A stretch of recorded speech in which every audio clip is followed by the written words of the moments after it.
아까 좀 전에 카톡에서 이재용이나 삼성 얘기도 나와서 생각을 좀 확장을 하다 보니까 어, 지금 한반도 상황도 기억이 나고, 그리고 제게 주님이 계속해서 열어주시는 그런 마음들을 나누고 싶다라는 생각이 또 들어서 이렇게 메시지를 전하고 싶은 그런 상황이 됐어요. 그래서 오늘 저는 이제 막 아침 예배를 갔다가 집에 다시 도착을 했거든요. 그래서 한번 마하나임 카톡방도 잠깐 보다가 나누고 싶은 얘기가 생각이 나서 또 이제 방송을 이렇게 키면서 영상을 동시에 만들게 됐습니다.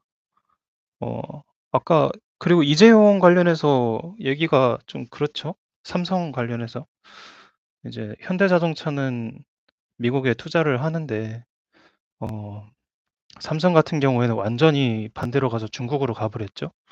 근데 이재용 같은 경우에는 딥스테이트랑 연관이 있는 사람으로 제가 알고 있어요. 그래서 중국의 공산당이나 바티칸 그런 예수회 쪽으로도 이렇게 뻗어져 있는 사람이라고 볼 수 있고, 더 나아가게 된다면 프리메이슨이나 또 이렇게 흔히 얘기하는 사탄의 회당이라고 할 수도 있겠죠. 그래서 저는 이제 삼성 부사장의 사망이 이재용에 대한 경고라고 좀 이해가 됐습니다. 아무튼 본론으로 들어가자면 지금 부회전의 진행 상황에 대해서요.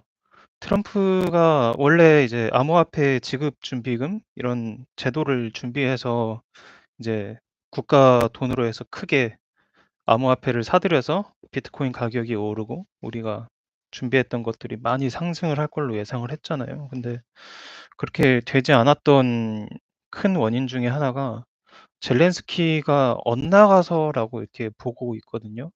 왜냐면 이제 트럼프가 대외적으로 이렇게 해외 상황을 이렇게 정리를 하고서 암호화폐 준비금을 이렇게 선언하려고 시기를 맞춰서 해놨는데 젤렌스키가 이거를 말을 듣지 않아서 틀어졌습니다. 그래서 결국 이게 시간이 더 지연된 걸로 보이고, 그래서 백악관 회담이 있기 전부터 이 젤렌스키 대통령이 전쟁을 계속 지속해 나가고 싶다는 그런 의지를 보였기 때문에 트럼프랑 부통령 벤스가 그가 실수를 하도록 이렇게 화가 나도록 좀 유도를 해서 이제 카메라 앞에서 젤렌스키가 이렇게 실수를 했죠.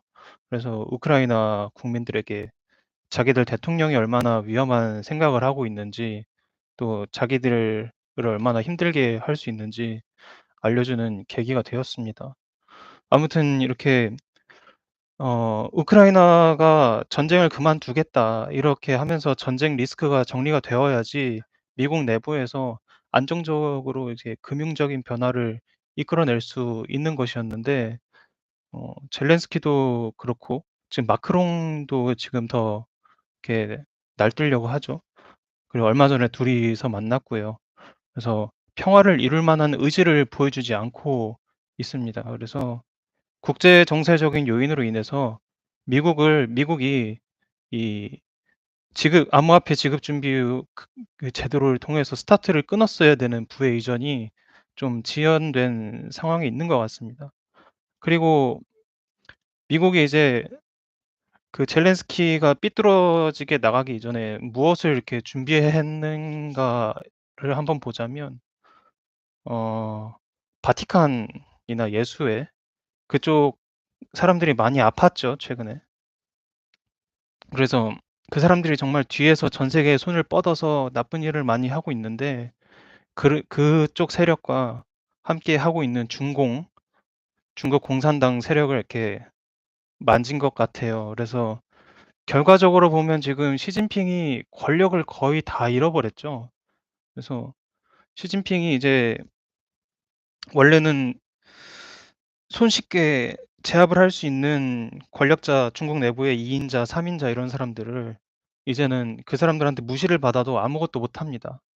그래서 시진핑이 거느릴 수 있는 군사력이나 이런 정치적인 힘이 거의 다 없어졌고, 그래서 미국 정부가 최근에 어젠가 이제 중국을 얘기할 때 중국 공산당이랑 중국 국민이랑 분리해서 이제 지칭을 하기 시작했습니다. 이거는 다분히 정치적이고 의도적인 발언이었는데 이게 이 말이 뭐냐면 거기에다가 이제 시진핑이 국가 주석이 아니라 한 단계 낮은 그런 호칭을 썼어요. 뭐라 비서관인가? 최고 비서인가? 이렇게 당 비서인가 이런 표현을 썼던 것 같아요. 그래서 더 이상 이제 시진핑을 국가를 대표하는 1 인자로 보지 않습니다, 미국은요. 그래서 이제 중국은 지금 어 진짜 한국과 상황이 비슷해요. 우두머리가 우두머리라 하면 안 되죠. 안 좋은 단어니까. 아무튼 그 자기 국가를 대표할 권력자가 없습니다. 이렇게 정할 수 있는 사람이 없어요. 근데 한국은 지금 헌재 판결에 의해서 언제든지 대통령이 돌아올 수 있는 가능성이 높아졌죠. 근데 중국은 점점 더 이게 미궁으로 빠져들어가고 있습니다. 그래서 중국 내부에서 분열할 가능성이 점점 높아지고 있고 그리고 윤석열 대통령님이 계엄령을 일으키셔서 시진핑 상하 산하에 중공의 계획을 막으셨죠. 그리고 시간을 끌어서 그들의 계획이 흘러가지 못하게 했어요. 그래서 그게 그렇게 하지 않으셨으면 지금 한반도가 거의 다 중국에 넘어갔을 거고 시진핑이 권력을 유지하고 그리고 중국의 결속이 약해지지 않았을 거예요. 그러니까 이게 윤석열 대통령님이 가만히 계셨으면은 시진핑이 하던 그 한국을 먹는 그 계획들이 다 진행이 돼 가지고 중국의 공산당의 결속도 약해지지 않고 권력을 다 유지했을 겁니다. 미국도 굉장히 곤란했을 거예요. 그래서 미국도 그래서 뒤에서 중국의 그 공산당원들을 어떻게 권력을 또 나누고 윤석열 대통령이랑 얘기를 많이 했었을 걸로 생각을 하고 있습니다. 그래서 그리고 되게 웃긴 게 중국 상황이 정말 웃긴 게 일본이 생각나게 만들어요. 하나님을 이렇게 섬기게 된 한반도를 일본이 침략해서 배도를 하게 만들었잖아요. 근데 역사에서 그 일본이 안 됐지만 전무후무하게 핵을 2방이나 맞아요. 그리고 중국이 6.25 전쟁과 을 통해서 그런 한반도의 민족을 반으로 갈라놓고 또 나머지 반쪽을 공산주의를 통해서 지옥처럼 만드는 데 일조를 했죠. 그리고 70 년이 지난 오늘날 이제 선교국가와 제사장 나라의 역할을 위해서 열심히 달려가고 있는 이런 대한민국마저도 공산주의로 삼켜버리려고 중국이 진짜 완전히 모습을 다 드러냈죠. 근데 중국에는 이런 말이 있습니다. 그래서 중국에 그 기독교인 한 명이 생길 때마다 중국인 한 명이 사라진다고요. 그래서 이 사람들은 기독교와 이런 공산당 이념 사이에 뭐가 있는지 이해하고 있는 겁니다. 그래서 한국을 중국화시킨다는 거는 결국에는 이제 하나님을 하 한국으로부터 하나님을 배도시킨다는 것과 동일합니다. 이는 하나님과 한국 사이의 언약을 깨버리겠다는 도전과 똑같은 거죠. 그래서 중국 공산당이 한국을 삼키다가 배탈이 날 겁니다. 그리고 그렇게 흘러가고 있는 모습 같아요. 그리고 중국 말고도 이제 국내로 들어와서 상황을 지금 보자면 이재명은 대통령이 되기를 원하고 이미 대통령이 된 것처럼 움직이고 있죠. 그리고 문재인은 내각제를 원하는 걸로 알고 있어요. 근데 이재명과 방향이 달라서 그 두 세력이 주사파와 좌파라는 그 한 울타리 안에서 이렇게 충돌할 것이에요. 근데 이 두 명을 지원하는 중국 공산당의 우두머리가 명확하지가 않잖아요. 이게 중국도 이 문재인이나 이재명 둘 중 하나를 지원을 해 줘야 되는데 서로 다투고 있기 때문에 중국 관련 그런 그 전문 지식인도 내부 상황이 어떻게 흘러가는지 혼란스러워서 이게 파악이 잘 안 된다고 하더라고요. 그래서 또한 얼마 전에 북한이 또 놀라운 지원 사격을 해 줬습니다. 그래서 문재인이 USB를 통해서 자기들한테 군사 기밀을 유출해 줬다는 거를 대놓고 알려줬어요. 그래서 우리가 한국에서 쓰는 똑같이 생긴 그 공중에 조개기 탐사하는 그 장비들 있잖아요. 그리고 자주포, 그리고 무인기 이런 거 디자인이 다 똑같다고 대놓고 보여줬어요. 근데 핵심 기술, 레이더 기술 이런 거는 북한이 없을 거란 말이에요. 그게 정말 만들기 어려운 그런 기술들은 없을 거예요. 근데 껍데기가 똑같아요.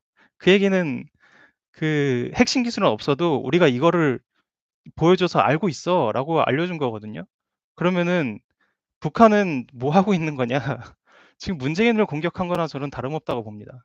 그래서 이재명도 그렇고 문재인도 그렇고 지금 낙동강 오리알로 볼 수가 있어요. 그래서 문재인이 간첩질을 했다는 것을 북한이 알려주고 도와주고 있고, 그리고 결국에는 문재인은 북한으로부터 고발당하고 자신을 도와줄 중공 그 실체가 애매해졌죠. 이재명 또한 그 뒷배가 흐릿해져 가고 있죠, 중공이니까. 그리고 한반도 안에 이재명이랑 문재인이랑 갇혀서 어디 갈 곳도 없는데 둘이 싸워야 돼요. 그래서 문재인은 이재명도 견제해야 되고 북한과 윤석열의 대통령이 복귀하는 것도 두려워해야 돼요.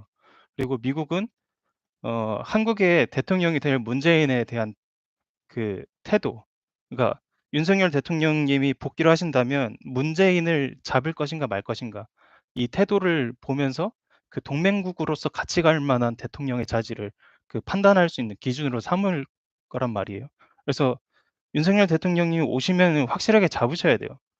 그리고 이재명은 문재인이랑도 싸워야 되고 윤석열 대통령님이랑도 싸워야 되는데 거기에 하나 더 얹어서 법의 심판으로부터 계속 도망 다니고 있죠.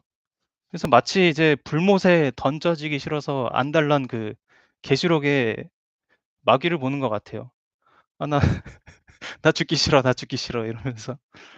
어 한국의 문제를 지금 상황 돌아가는 거를 보면은 잘 해결될 것 같습니다, 이런 상황들을 볼 때. 근데 우리는 기도의 양을 채워야 될 것 같다고 생각을 하고 있어요, 동시에.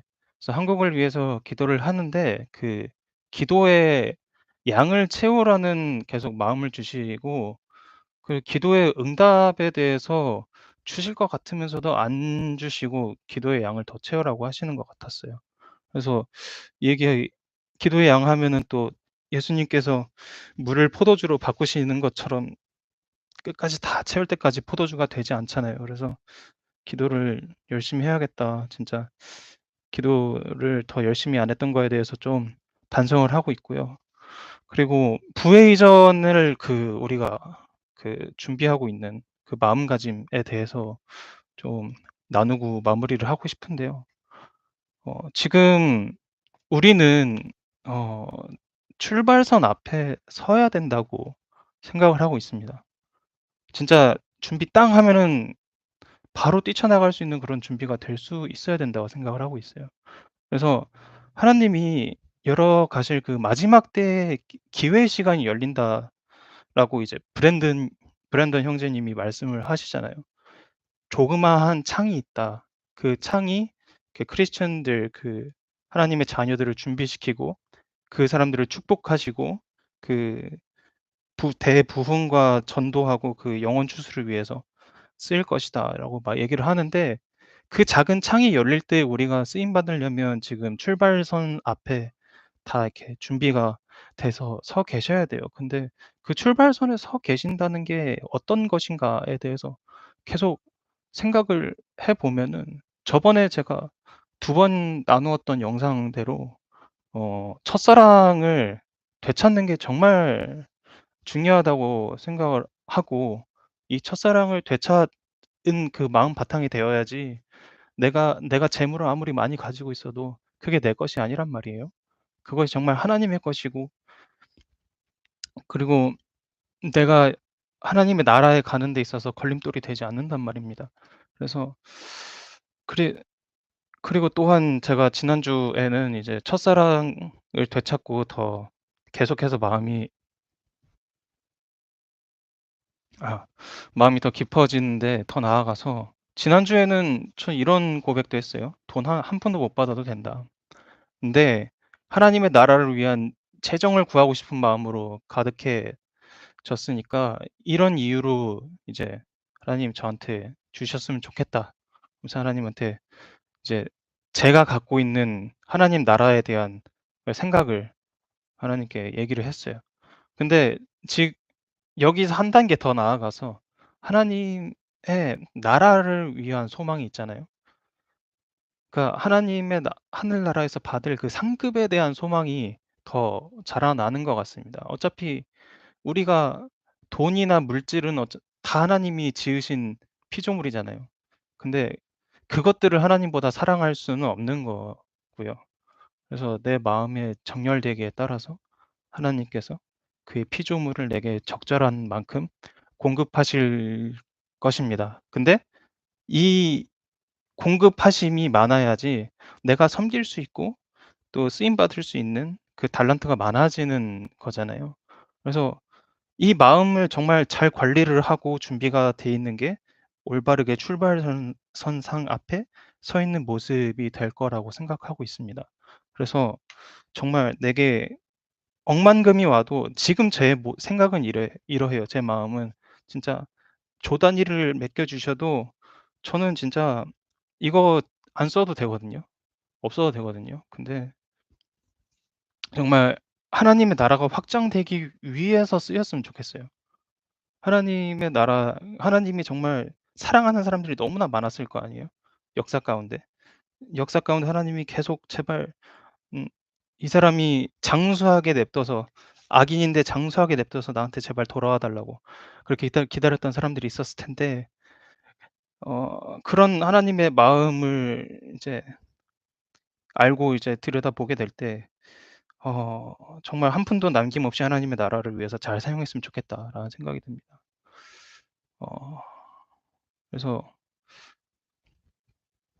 가장 이렇게 하나님께서 주시는 부의 이전에 돈을 효과 있게 사용하는 방법이, 하나님께서 모든 물질들보다 우리 한 영혼을 더 소중히 여기시잖아요. 그러니까 가능하면 한 영혼을, 그리고 두 영혼을, 그리고 가능하면 많은 영혼을 내가 섬기고 구원의 길을 갈 수 있게 도와주면 참 좋겠고, 그것이 영원히 남아질 하늘나라의 상급입니다. 그래서 하나님께서 재정을 맡겨 주셨을 때 어디에 사용하라고 순종의 여정을 보내실지, 저는 그게 너무나 기대가 됩니다. 네. 그래서 이상입니다. 기대되지 않으십니까? 어떻게 하나님께서 역사 가운데 우리를 사용해서 보내실지. 그래서 정말 기대되고, 여러분들 함께해서 정말 영광이고 축복합니다. 오늘은 여기까지 하고, 다음에는 그 어디 무엇을 위해서 재정을 쓰면 좋을지 제가 가지고 있는 생각에 대해서 나눴으면 좋겠습니다. 네. 감사드립니다. 정말 평안한 저녁 시간 되세요.